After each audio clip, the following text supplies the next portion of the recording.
Sumber daya manusia yang unggul dan berkualitas sangat penting bagi keberhasilan organisasi secara keseluruhan. BPKRI membentuk Assessment Center BPKRI guna mendukung implementasi merit system dan pengembangan sumber daya manusia berbasis kompetensi. Assalamualaikum warahmatullahi wabarakatuh. Halo teman-teman semuanya. Gimana nih cuplikan video BPK tadi? Dan pastinya teman-teman udah tidak asing lagi apa itu BPK dan tugas-tugasnya apa aja sih? Oke, jadi di sini kami dari kelompok 11 akan membahas lebih lanjut pengaplikasian konsep sistem pengendalian manajemen yang diterapkan pada BPKRI. Sebelumnya kita kenalan dulu nih, ada siapa aja sih di kelompok 11? Oke, dimulai dari aku dulu ya. Halo, aku Faiza dan rekan saya ada Frida, ada Satrio, ada Safa, Eva, Fahru Rozi, dan yang terakhir ada Alfia. Oke, selanjutnya pasti udah pada kepo kan apa saja yang kita review. Disimak terus sampai akhir ya. Cekidot.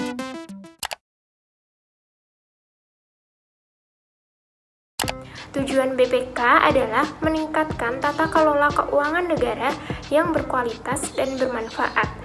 BPK memiliki sasaran strategis, yaitu meningkatkan pemanfaatan rekomendasi, pendapat, dan pertimbangan atas pengelolaan dan tanggung jawab keuangan negara serta penyelesaian ganti kerugian negara yang didukung oleh tata kelola organisasi berkinerja yang tinggi. Kemudian BPK memiliki visi, yaitu menjadi lembaga pemeriksa terpercaya yang berperan aktif dalam mewujudkan tata kelola keuangan negara yang berkualitas dan bermanfaat untuk mencapai tujuan negara. Visi ini merupakan penegasan untuk optimalisasi mandat yang diterima oleh BPK dari UUD 1945. Konstitusi tersebut mengamanatkan agar BPK untuk menjalankan pemeriksaan atas pengelolaan dan tanggung jawab keuangan negara secara bebas dan mandiri. Kemudian, demi mewujudkan visi sebagai tujuan atau cita-cita masa depan BPK, terdapat misi. Yang pertama, yaitu memeriksa tata kelola dan tanggung jawab keuangan negara untuk memberikan rekomendasi, pendapat, dan pertimbangan. Kemudian yang kedua, yaitu mendorong pencegahan korupsi dan percepatan penyelesaian ganti kerugian negara. Kemudian yang ketiga, yaitu melaksanakan tata kelola organisasi yang transparan, berkesinambungan, agar menjadi teladan bagi institusi lainnya. Untuk mewujudkan tercapainya visi dan misi tadi, maka BPK memiliki dua tujuan strategis, yaitu yang pertama, meningkatkan pemeriksaan yang berkualitas, dan yang kedua yaitu memaksimalkan manfaat hasil pemeriksaan dalam rangka mendorong pengelolaan keuangan negara untuk mencapai tujuan negara. Sekian mengenai tujuan organisasi atau tujuan dari BPK itu sendiri. Untuk analisis selanjutnya akan dijelaskan oleh teman saya. Terima kasih. Jadi BPK sendiri menerapkan 6 strategi utama untuk mencapai tujuannya. Strategi yang pertama yaitu meningkatkan kapabilitas organisasi pemeriksaan yang modern serta dinamis, di mana pengukuran tingkat kematangan manajemen resiko menggunakan metode self-assessment. BPK sendiri juga melakukan rapat internal serta rapat eksternal melalui video conference.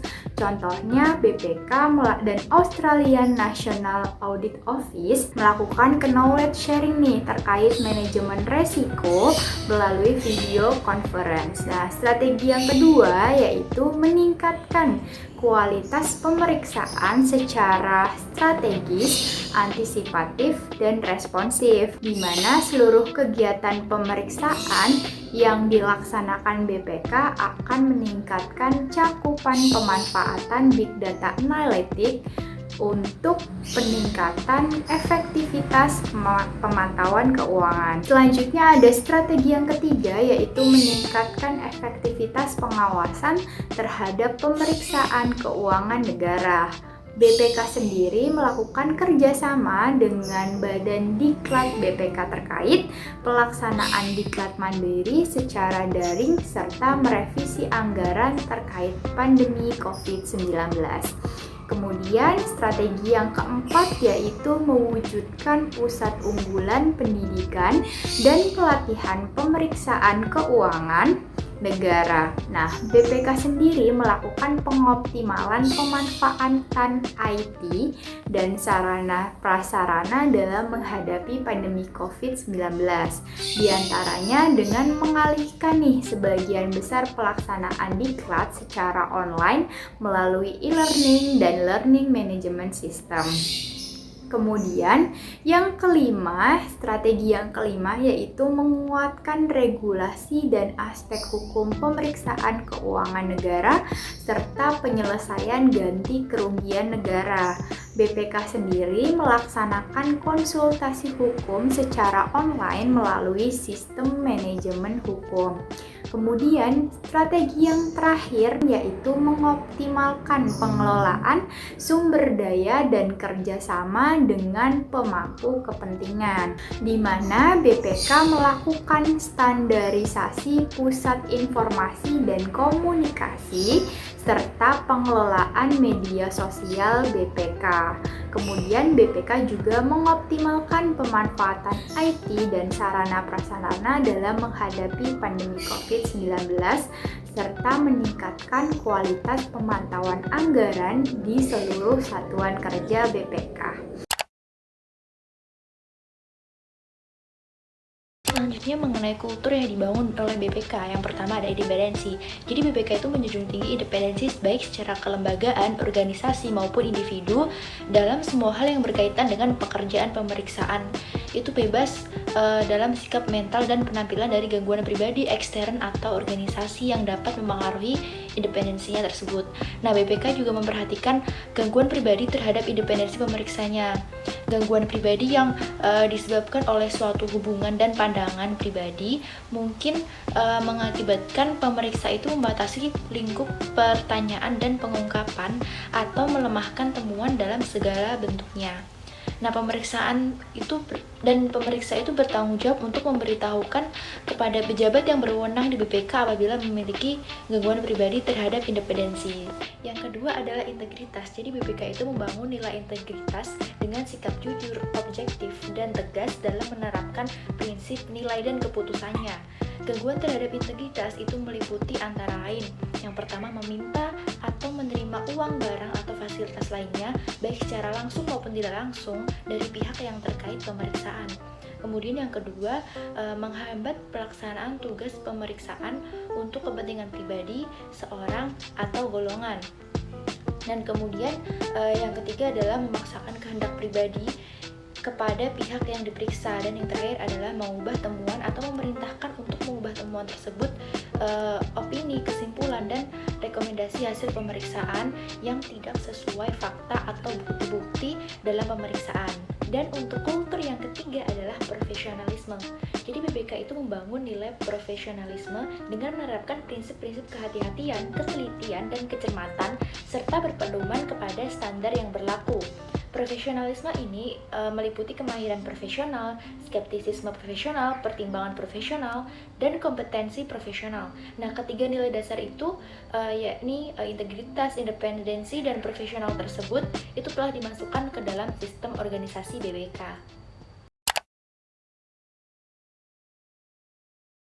Baik, untuk pembahasan selanjutnya yakni mengenai proses pengendalian manajemen yang diterapkan. Sebelum itu, saya akan menjelaskan proses pengendalian manajemen pada instansi pemerintah secara general. Nah, pada instansi pemerintah, proses pengendalian manajemen ini digunakan untuk meyakinkan bahwa strategi dan kinerja pada instansi pemerintah telah dilaksanakan secara efektif dan efisien. Nah, sistem pengendalian manajemen ini meliputi meliputi atau mencakup aspek berupa perencanaan, koordinasi, pengendalian, pembinaan, dan pelaksanaan. Kemudian untuk pengendalian manajemen ini meliputi beberapa aktivitas, diantaranya yaitu ada perencanaan, komunikasi antar berbagai bagian dalam organisasi, komunikasi informasi, pengambilan keputusan, memotivasi orang-orang dalam organisasi agar berperilaku sesuai dengan tujuan organisasi, pengendalian, dan penilaian kinerja. Lalu, untuk pengendalian manajemen pada instansi pemerintah atau sektor publik dapat dilakukan dengan cara komunikasi formal dan informal. Untuk komunikasi formal dapat dilakukan dengan aktivitas formal seperti perumusan strategi, perencanaan strategi, penganggaran, operasional, dan evaluasi kinerja. Sedangkan untuk komunikasi informal dapat dilakukan dengan komunikasi langsung seperti pertemuan informal, diskusi, dan sebagainya. Pada slide ini saya akan menjelaskan proses pengendalian manajemen yang diterapkan dalam BPK. Nah, BPK ini proses pengendalian manajemennya memanfaatkan teknologi dalam pelaksanaannya. Nah, BPK memiliki rencana strategis untuk tahun 2020 hingga 2024. Nah, dalam pelaksanaannya, untuk memonitor pencapaian Renstra ini, BPK mengembangkan suatu sistem bernama Sistem Manajemen Kinerja atau SIMAK yang telah diimplementasikan pada tahun 2008. Nah, SIMAK ini merupakan aplikasi intranet yang bertujuan untuk mewujudkan organisasi berfokus pada strategi. Selain SIMAK, BPK juga memiliki aplikasi untuk sistem pengendalian di bidang lainnya seperti yang tertera pada gambar di slide ini. Badan Pemeriksa Keuangan atau BPK RI itu dipimpin 9 anggota dengan kepemimpinan yang bersifat kolektif kolegial. Nah, pimpinan BPK RI terdiri atas seorang ketua merangkap anggota, seorang wakil ketua merangkap anggota, dan 7 anggota. Nah, masing-masing anggota BPK RI mempunyai tugas yang telah diatur secara terperinci. Untuk melaksanakan tugas dan wewenangnya, pimpinan BPK RI dibantu pelaksana BPK RI yang masing-masing dipimpin oleh pejabat eselon 1. BPK dalam menjalankan tugas dan wewenangnya dibantu oleh pelaksana BPK yang terdiri atas Sekretariat Jenderal, unit pelaksana tugas pemeriksaan, unit pelaksana tugas penunjang, pemeriksa, dan pejabat lain yang ditetapkan oleh BPK sesuai dengan kebutuhan. Dalam melaksanakan tugas pemeriksaan, BPK menggunakan pemeriksa yang berstatus sebagai pegawai negeri sipil atau yang bukan pegawai negeri sipil. Organisasi dan tata kerja pelaksana BPK serta jabatan fungsional ditetapkan oleh BPK setelah berkonsultasi dengan pemerintah. Lalu selanjutnya, dalam mengelola pemerintah, Badan Penyelidik Keuangan Republik Indonesia atau BPK RI menggunakan struktur organisasi fungsional. Pada struktur organisasi yang fungsional ini, pemerintah BPK RI membagi menjadi beberapa unit-unit berdasarkan fungsi manajerialnya sebagai pemeriksa keuangan. BPK RI ini merupakan lembaga negara yang memeriksa pengelolaan dan tanggung jawab keuangan negara. Setiap unit lembaga diberi wewenang penuh atas kegiatan dan aktivitasnya memeriksa hasil pemeriksaan dalam rangka mendorong pengelolaan keuangan untuk mencapai tujuan negara. Tujuan diberlakukan struktur ini adalah agar lembaga ini dapat bekerja lebih efektif dalam menyoroti permasalahan yang terjadi pada sektor pemerintahan. Melalui struktur seperti ini, lembaga negara BPK RI akan dapat berfungsi dengan lebih efektif. Dengan adanya lembaga BPK RI, maka pemerintah Indonesia memiliki nilai dasar independensi, integritas, dan profesionalisme dalam mengelola keuangan negara. BPK melakukan pengelolaan SDM secara profesional dengan menerapkan Human Resource Management Plan, di mana fungsi-fungsi SDM berjalan secara holistik atau dalam satu kesatuan. BPK berupaya untuk memenuhi kebutuhan SDM-nya melalui proses rekrutmen yang terbuka, transparan, akuntabel, serta berbasis kompetensi. Menurut kami, terdapat dua strategi yang dijelaskan dalam laporan kinerja BPK tahun 2020 yang berkaitan dengan pengelolaan SDM oleh BPK, yaitu strategi 4 dan strategi 6. Strategi 4 yaitu mewujudkan pusat unggulan pendidikan dan pelatihan pemeriksaan keuangan negara. Strategi ini merupakan strategi BPK dalam mewujudkan suatu Center of Excellence dalam pengelolaan diklat, sertifikasi keahlian, dan akreditasi pendidikan pemeriksaan keuangan negara. Dalam rangka mencapai strategi ini, upaya yang dilakukan BPK misalnya mengalihkan sebagian besar pelaksanaan diklat dari klasikal menjadi daring atau online melalui e-learning dan learning management system dalam rangka menghadapi pandemi COVID-19. Strategi 6 yaitu mengoptimalkan pengelolaan sumber daya dan kerjasama dengan pemangku kepentingan. Strategi ini merupakan perhatian BPK dalam mengoptimalkan sumber daya sebagai prasyarat bagi keberhasilan suatu organisasi. Sumber daya BPK mencakup sumber daya manusia, teknologi informasi dan komunikasi, sarana dan prasarana, serta keuangan. Nah, dalam rangka mencapai strategi ini, upaya efisiensi yang dilakukan oleh BPK antara lain melakukan pemetaan terkait kualifikasi, kompetensi, dan kinerja yang dibutuhkan dalam setiap jabatan dan setiap satuan kerja, melakukan integrasi sistem, database, dan jaringan teknologi informasi,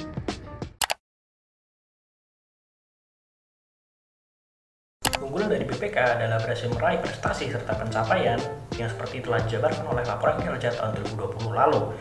3 di antaranya adalah A. BPK mendapatkan opini wajar tanpa pengecualian atau WTP sebanyak 10 kali berturut-turut sejak 2009 sampai 2019. Kemudian yang B, penghargaan kategori 4 atau sangat baik untuk penerapan sistem merit dalam manajemen aparatur sipil negara dengan predikat dari Komisi Aparatur Sipil Negara. Kemudian yang C, Kemenpan RB memberikan penghargaan wilayah birokrasi bersih melayani kepada kantor BPK perwakilan Kalimantan Selatan pada tahun 2020. Serangkaian prestasi dan pencapaian ini menunjukkan bahwa manajemen dari BPK itu bekerja secara maksimal dan telah melakukan tugasnya dengan baik. Meskipun memiliki banyak keunggulan, BPK juga masih memiliki beberapa kelemahan. Kelemahan tersebut diantaranya A.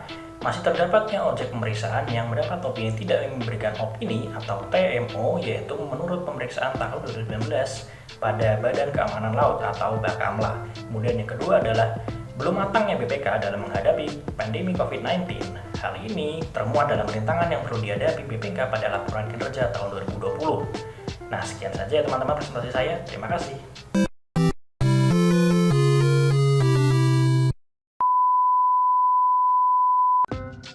Gimana nih pembahasan tadi? Udah jelas belum? Pastinya sudah kan? Oke, baik. Sebelum aku tutup, semoga video kita kali ini dapat menambah informasi teman-teman semuanya ya. Dan tak lupa juga ada sedikit pantun untuk menutup video kali ini. Siap-siap ya teman-teman. Jalan-jalan bersebelas. Cakep. Pulangnya membawa bubur putih. Cakep. Kami dari kelompok 11, sekian dan terima kasih. Wassalamualaikum warahmatullahi wabarakatuh. Bye.